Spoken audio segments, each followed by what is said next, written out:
Oh, I hate this freaking angle. Makes me look stunning. I love it. So that like you, that bitch, I do it all and I'm around, you scared to do it. I'm not. Hey my angels, we're back with another video today. This is going to be a kind of different kind of video. I do all about autism and basically an autism talk because, as you guys well know, I'm autistic. I think it's kind of good to have this chat because there's not a lot of influencers that are openly autistic. I'm sure there's a couple that are secretly autistic behind the closet, but you get what I mean. I'm not going to force them to come out of the autism spectrum. A question box on my Instagram and we're going to get unready whilst I answer your questions. So the first thing I'm going to really speak about is how I got diagnosed, and let me tell you, it was a long freaking process. I originally got assessed when I was 10 years old, and let me give you a little backstory to how I actually got to the place of being assessed. It happened overnight. I'm not going to sugarcoat it. I was in my bed, shit you not, I was in my bed, right? I woke up, bad dream, I could not get back to sleep. I'm not joking. I was panicking straight away, panic, and then I tried to get back to sleep, couldn't get back to sleep. So I went into my mum and dad's room because me being a little 10-year-old, I still need my mummy and daddy's support. So I went into my mum and dad's room and I was like, I cannot sleep. They were like, oh, try again. I was like, no, I cannot sleep. Obviously, they were a bit like, she can't sleep. But then my dad went into my room and I went into his room and I slept with my mum in her bed. Yeah, it was so cute. Past that night, so since that night, until for about a year and a half, I could not sleep in my room. I cannot tell you the reasons why. I was just petrified of sleeping in my bed. I don't know why. But yeah, that's originally how I got tested. One thing that did make my mum think, oh shit, she needs to get tested, is because when I was 10 years old, I was getting badly bullied for my weight, right? I was getting badly bullied for my weight, how I looked. And as a 10-year-old, that is a lot to take. So every playtime, it wasn't even about the bullying. Every playtime, I prefer to be by myself. I would not want to be with everyone, in massive groups of friends. It just really did not appeal to me. It did not drag me in like it was meant to. I didn't want to socialise with much people, and that did really concern my teachers because every single person would be with their friends and I would just literally be, my serum's going everywhere because I'm playing around with it, to be by myself, and I would love it that way. I would not want to be with anyone. So I was getting badly bullied, and it did get to the point that I was starting to get to the point of I don't want to be here no more. I was thinking I did not enjoy life. I didn't want to be here. I don't want to deal with it every single day going into school. And I know for a fact once I was in school, I was then panicking and got anxiety about how I was sleeping at night. Having to deal with the bullying side of it, and then the worrying about how I'm sleeping when I get home. Because I used to have really bad, I wouldn't say panic attacks, but I would start heavy breathing, heavily, panting, it was scary. It was very, very scary. So I would have anxiety in the day because of that, worrying if I was going to have enough one of those kind of things at night time when I'm trying to sleep, on top of the bullying. So stuff did get too much, and as I said, I was getting to the point of not wanting to be here no more. I did write goodbye notes, and I know that's a cliche sort of thing, but I was just preparing myself not to be here. I didn't know what I was going to do. To be honest, I can't really remember how I was planning on doing anything, but that's the thing that no one really knows about me, that I did really just want to go when I was 10 years old, 10 years old, and I already had enough. So obviously, yeah, it was quite difficult. So then I wrote notes, and I must have put them in my bottom drawer or something, because I wrote a note for every single person in my family, I think. One thing that I would do with my autism is I would have autism meltdowns. I would have proper meltdowns. I'd literally go to 0 to 100 in the space of 5 seconds. I'd literally be shouting, screaming, crying over the littlest thing. And before I was diagnosed with autism, it did not really make sense, because I would literally be the sweetest girl ever and then turn into the most angriest person that you'll ever see. It's really bad because I hated being the way I was. Now that I'm 16 years old now, it still happens. I'm not gonna say it don't happen. I'm not gonna sugarcoat it. It still happens, but it just happens less. But the reactions are worse. I just struggled a lot with actually coming to terms that I was different to other people. I would write things in the note, because I had a dog called Honey, and she's passed away now, but she lived till she's 17. It was fucking old she lived to. But a dog called Honey, and she was 17, and she was getting really, really old, and she was struggling to walk. And when I'd have the meltdowns, I remember she would get really scared because I was really loud, and I know that when I was doing it I was affecting the dog, but I just could not stop. So I'd write things on the notes like, oh, if I just go then Honey will be better, Honey will live. I wish it was me that was like Honey and Honey was like me and Honey had a long life ahead of her and all this. And yeah, it was just a very dark time for me. I don't like talking about how I feel. It'll be a very rare occasion I will ever go to anyone and say how I feel. I'd rather just sit in my bed, cry for hours on end, listening to depressing music. Like, I do not want to talk about my feelings to anyone. I have, it's very rare that I will actually open up to you, and if you do, then you're special. It's a very dark time. So obviously my mum found the notes, and she did take me to get assessed because she knew that I wasn't socialising. She knew that I was having problems making friends, my meltdowns, like there was just something not right with me. So I went to the centre, and I filled out this form, and it was like, does your child socialise? Like all the little questions that were just silly bloody questions that I didn't really need to answer. So then we obviously went into the room. She asked me a couple of questions, waffling on, blah, blah, blah. And then my mum, oh my goodness me, my mum pulls out the notes.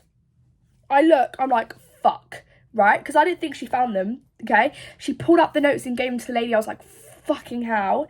And then she was like, oh, well, we've got all the information we need. It took 4 years for me to actually get the results I needed, and I had to go for about 4 more assessments before I actually got the diagnosis. I had to do Zoom lessons in my year 10 class. I had to go out of my year 10 class, go in the car park and do little Zoom lessons with this woman, and I knew I had autism. I'm not being funny. I know I had autism. It don't take a fucking genius to figure out I got autism, right? Obviously I know I had autism, not a fucking shock, got diagnosed when I was 15. Now that I am actually diagnosed, I think it's makes a lot more sense. I don't put a lot of pressure on myself now. It's basically the process of how I got fucking diagnosed for autism. So the symptoms that I kind of had before I got diagnosed and tested before is I would rock back and forwards multiple times over and over. I would literally rock back. I still do it now. I can't lie, I still do it now. But the thing that was to do with my autism, I don't know whether I developed OCD on top of my autism, because there was nights, right, I would come into my room and I could not sleep unless I checked the plug sockets. There were 2 certain plug sockets. It was the one in my room there and the one in the spare room. I would have to flick it on and off 100 times, 100 freaking times. And sometimes I would mistrust myself and I would think, oh fuck, I've messed up the counting, another 100 freaking times. Then let me just move my, oh fuck, that window there. That little window thingy, that little window thingy, and that little window thingy, I had to lock and unlock it 100 freaking times. I don't know why. It was not a thing of, oh, someone's gonna break into. No, I was not scared of that. I don't know what it was. I just had to check it for my peace of mind, because I was mentally ill. I was very mentally ill at the age of 11 and 10. It was a lot to freaking deal with, and that is another reason why I got diagnosed, because I forgot to tell you that bit. But every single freaking night, and yeah, it'd be freaking terrible. And God's honest truth, I hated every single moment on it, because then after the lights and the window situation, it then moved on to freaking notes. So I would literally write, I still do it now, it's still on my lock screen, get a piece of paper and I'd write every single thing. So wake up at 6:30, I'd write every single thing that you can think of that you're doing in your day. The whole sheet was filled every single night, because I'd spend an hour writing everything down. So it'd literally be, oh, wear the black leggings you picked out, wear the white socks, the ones you like every little detail about how you put your foundation on, what lashes to put on, like what lipstick and how to put the lipstick, like it was tiring. I moved on to my hand. I then had to write it on the notebook and my hand.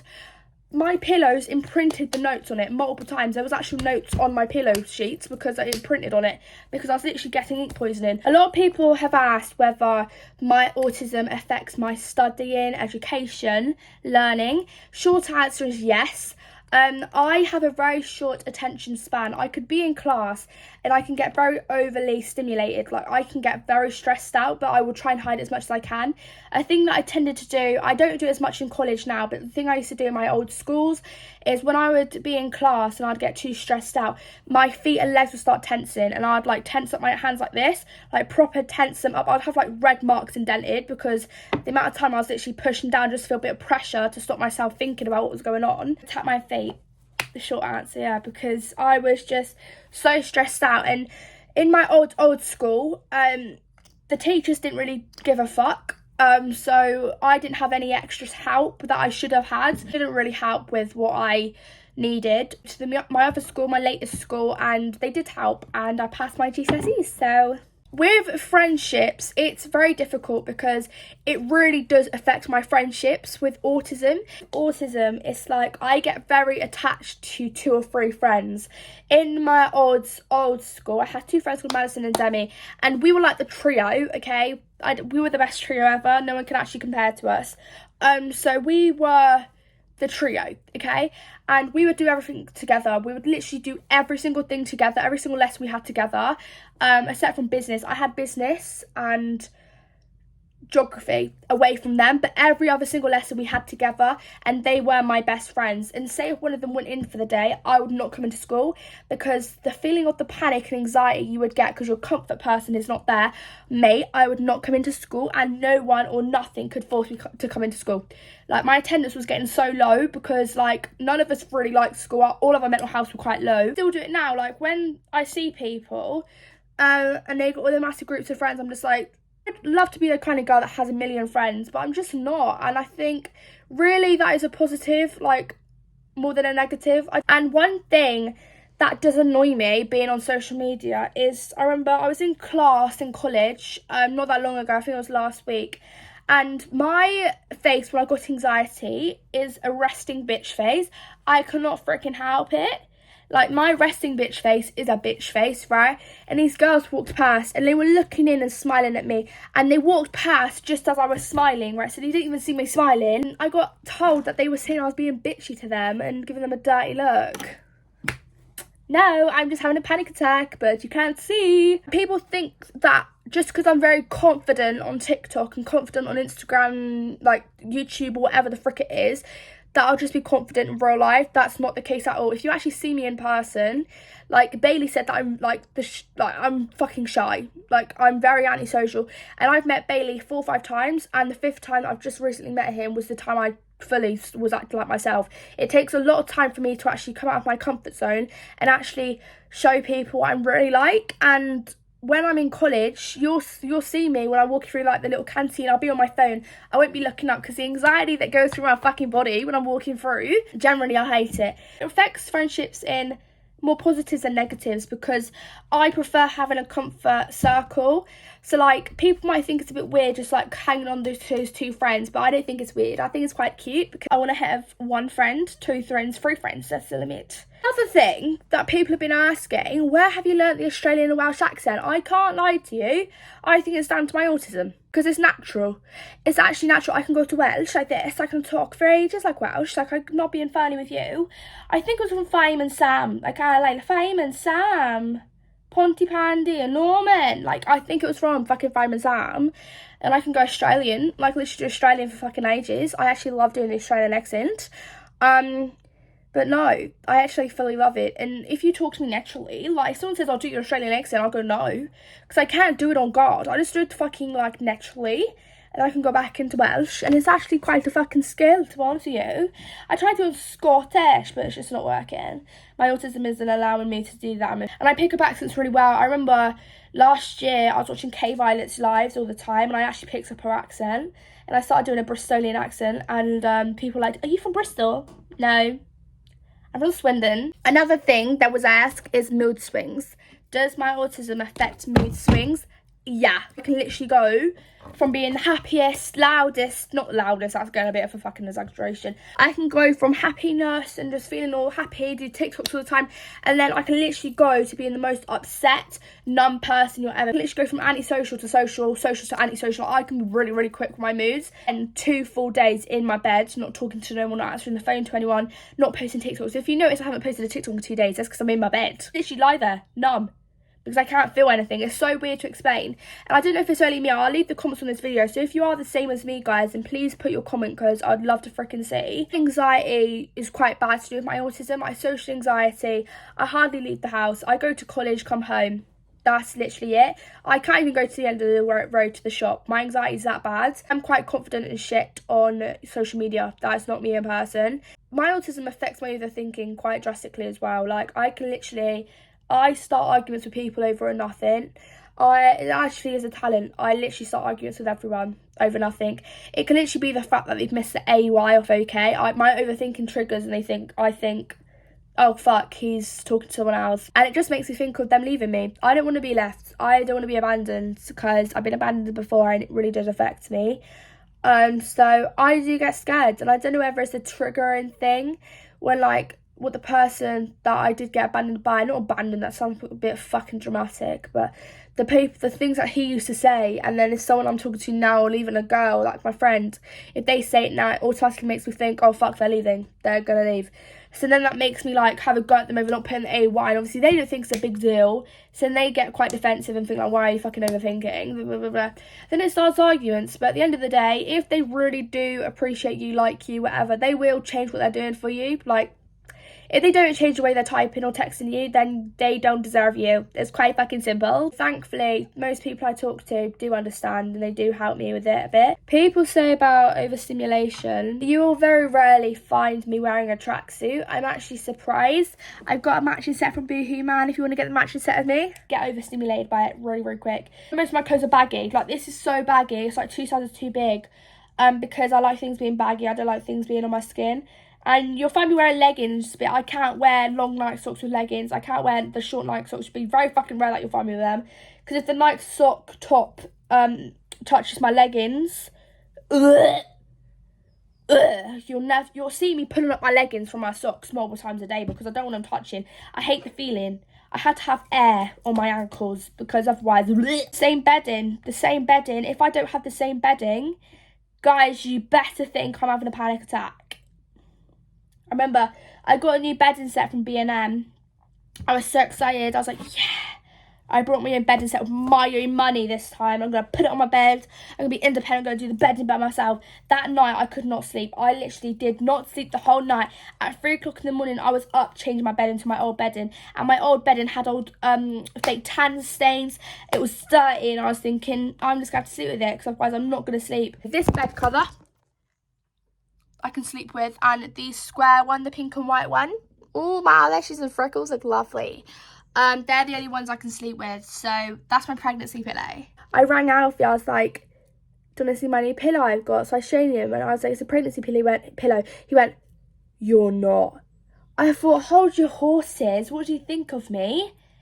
I haven't even done it, and you're trying to think I'm pregnant? No. The hashtag baby fever. It can affect your moods as well. Like, when you can overreact, but that's because your brain's telling you to overreact. Like, you can overreact about a situation that another person's dealing with it fucking fine, but really you're overreacting about it. That was my end of my autism talk. Please put any questions that you may have in the comments, because I will answer them. And I really hope this helped some of you, because a lot of you asked, so I gave. Ask, you may receive. Namaste.